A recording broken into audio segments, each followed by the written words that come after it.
বৰ্তমান আমি গৌৰীসাগৰ ব্লকত উপস্থিত আছোঁ আৰু নিশ্চয় শিৱাসাগৰ সমষ্টিৰ একমাত্ৰ ব্লক আৰু শিৱাসাগৰ সমষ্টিত 270টা ৱাৰ্ড আছে আৰু এই ৱাৰ্ডৰ প্ৰাৰ্থীসকলে ইয়াত আজি মনোনয়ন পত্ৰ ইতিমধ্যে দাখিল কৰিছে আৰু আমাৰ পাৰ্টিৰ ছাপোৰ্টাৰবিলাক ইয়াত উপস্থিত হৈছে। ঠিক তেনেকৈ আমি আহিছোঁ চাবলৈ। নমিনেশ্যন চলি আছে কাৰণ 3টা বজাৰ পিছত যিসকল ইয়াত আহিছে তেওঁলোকক কুপন দিয়া হৈছে।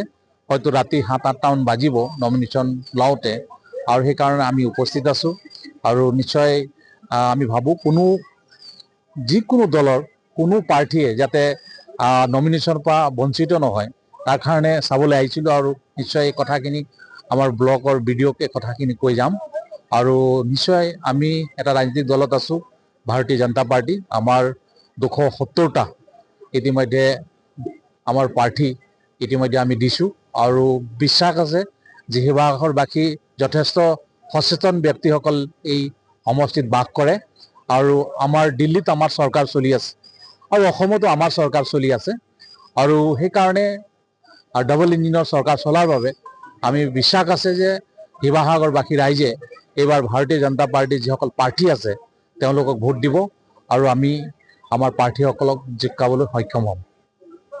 মই আগন্তুক পঞ্চায়ত নিৰ্বাচনৰ বাবে হাজৰা পঞ্চায়তৰ পৰা 10 নং ৱাৰ্ডৰ ৰংপুৰ জিলা পৰিষদৰ এগৰাকী সদস্য হিচাপে মনোনয়ন পত্ৰ দাখিল কৰিছোঁ আৰু আমি আশা কৰিম শিৱসাগৰ জিলাত এটা নতুন দিগন্তৰ সূচনা হ'ব আৰু আমি সম্পূৰ্ণ আশাবাদী আৰু আমি দৃঢ় বিশ্বাসী যে আগন্তুক পঞ্চায়ত নিৰ্বাচনত এটা আমূল পৰিৱৰ্তন ঘটিব আৰু সকলোখিনি ৰাইজৰ চিন্তা চেতনা আৰু তেওঁলোকৰ সিদ্ধান্তৰ ওপৰত নিৰ্ভৰ কৰিব।